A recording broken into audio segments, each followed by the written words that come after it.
Hola, mi nombre es Lice Denao y en esta ocasión quiero hablarles un poco del arte preeuropeo basada en algunas preguntas que se propusieron para trabajar este tema. Hablamos de arte preeuropeo cuando tratamos de trabajar el tiempo del arte que vivió América antes de la colonización europea. La primera pregunta que vamos a abarcar es cómo influyó la diversidad ecológica en la producción simbólica y material de las civilizaciones prehistóricas. Realmente fue un factor determinante en la producción de material y simbología de las civilizaciones prehistóricas porque primero había adaptación a diferentes entornos, entonces la variedad de climas y ecosistemas obligó a las civilizaciones a desarrollar técnicas agrícolas específicas. Por ejemplo, los incas construyeron terrazas de cultivo de los Andes para aprovechar las laderas de las montañas, mientras que los mayas utilizaron el sistema de roza y quema en las zonas selváticas.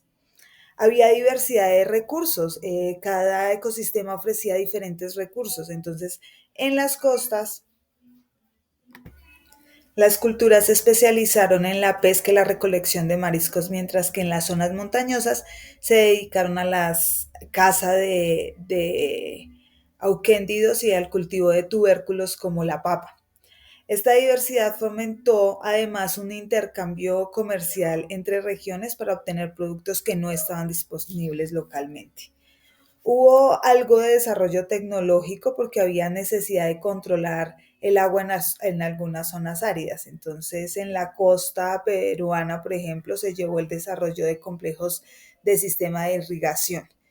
En cuanto a la producción simbólica, vemos que la cosmovisión y la religión eran muy importantes. Entonces, la naturaleza y sus ciclos influyeron directamente en la cosmovisión de estas civilizaciones. Las montañas, los ríos y el sol y las lunas eran considerados dioses o seres sagrados. Por ejemplo, para los incas, las montañas, que llamaban apus, eran espíritus protectores. En cuanto a arte y arquitectura, la fauna y la flora locales se convirtieron en motivos recurrentes en el arte. Entonces los jaguares, las serpientes, los cóndores y las plantas como el maíz eran representados en cerámicas, textiles, en esculturas, a menudo con un profundo significado religioso. La arquitectura también se integraba con el paisaje, entonces podemos ver, por ejemplo, que en Machu Picchu está construida en armonía con las montañas que lo rodean.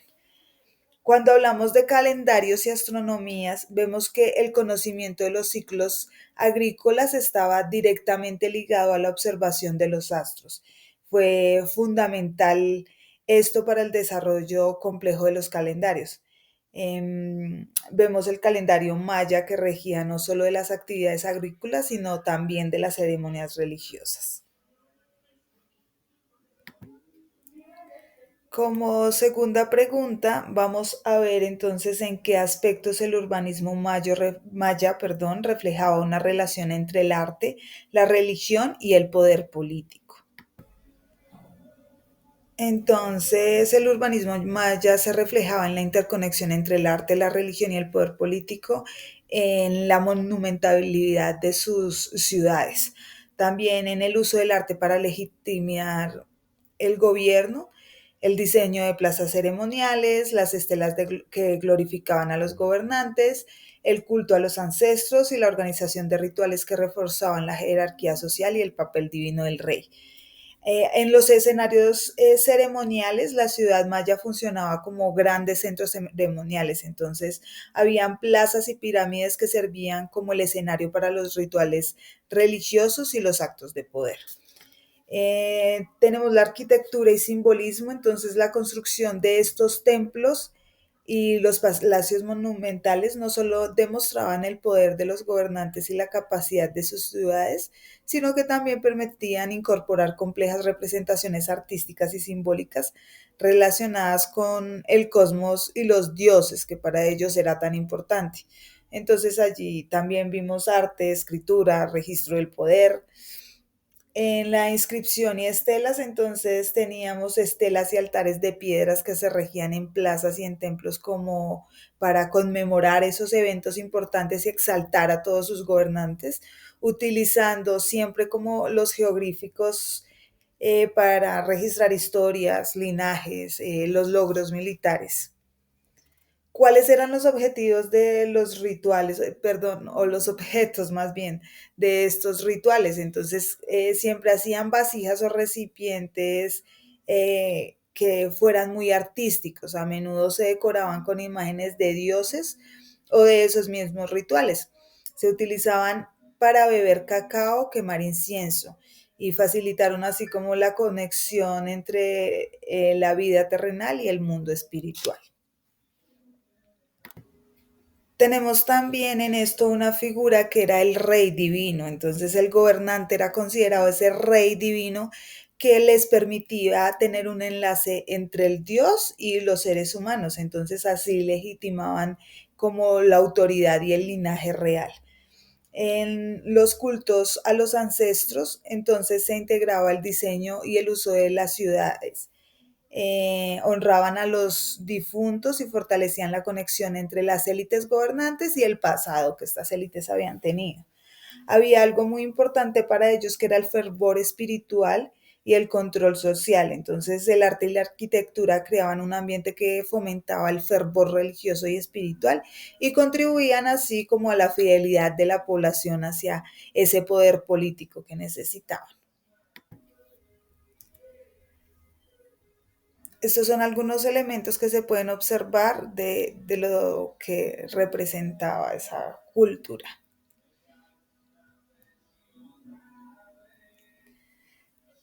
Para responder la tercera pregunta, ¿qué representan las pinturas murales encontradas en Bonaparte y qué revelan sobre la sociedad maya? Entonces podemos ver que estos murales que se representaban eran eventos claves de la vida de la élite maya. Entonces, habían batallas brutales, habían captura de prisioneros y habían ceremonias de autosacrificio para ese ascenso al trono.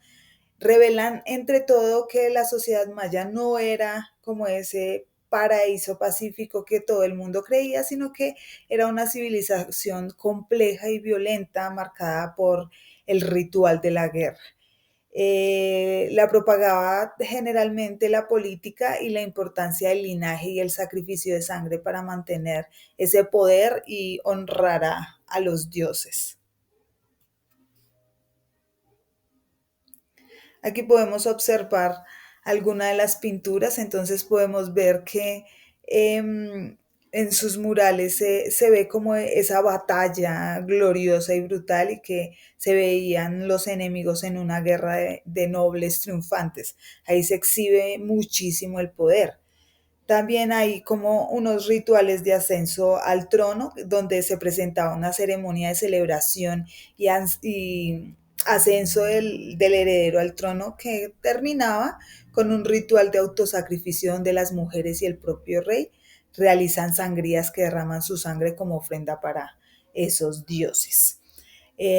Podemos observar también que existen como las celebraciones y las danzas, entonces se pueden ver músicos tocando instrumentos, danzantes disfrazados y algunos de los nobles celebrando los eventos, creando como un espectáculo de poder y opulencia. Para enmarcar lo del calendario y la astronomía maya, entonces escogí la pregunta, ¿qué importancia tenía el calendario y la astronomía en la organización de la cultura artística de los mayas? Entonces, estos dos elementos eran fundamentales en la organización cultural y la artística maya porque su precisión permitía sincronizar el ciclo agrícola y la siembra. Además que podían ellos planificar algunos rituales religiosos y construir edificios alineados con fenómenos celestes. Por ejemplo, tenemos la pirámide de Kukulcán en Chichen Itza, que reflejaba el ciclo solar en sus 365 escalones.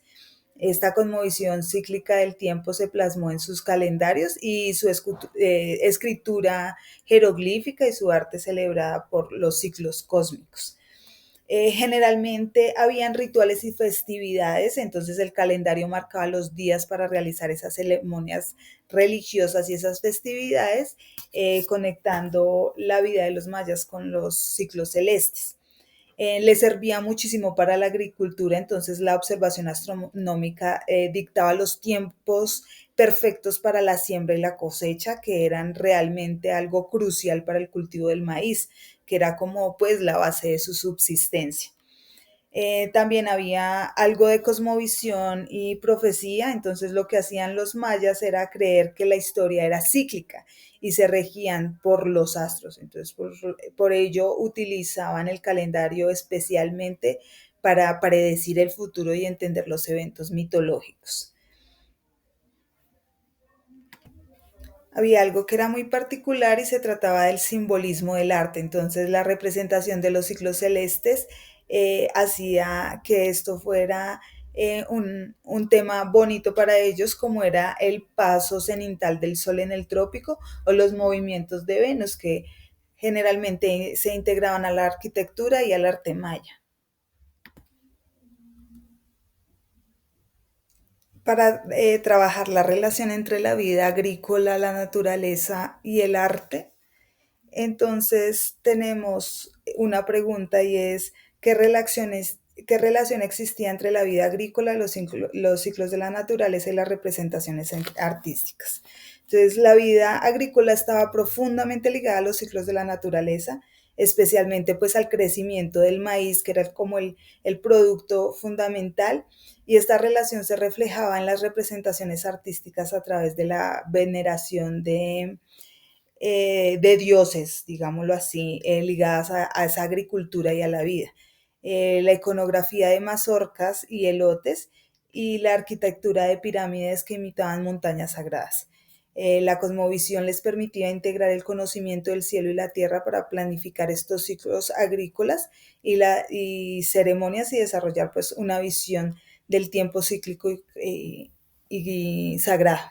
Todo esto como que lo expresaban a través del arte.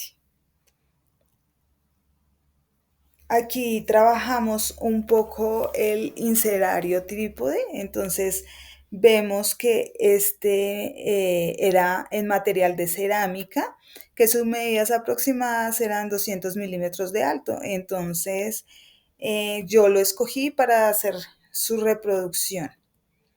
Lo hice de esta manera, entonces escogí una maceta para que también fuera como hecha en barro, y sus bordes los trabajé con un poco de cubetas de huevo pintadas. Traté de mezclar acrílico con agua para intentar que la pintura no fuera tan fuerte, sino que fueran unos colores que más o menos se asemejaran a las pinturas pues rupestres, podemos llamarlo así. Muchas gracias. Espero sea de su agrado y tener unos buenos comentarios, una crítica constructiva de parte de ustedes.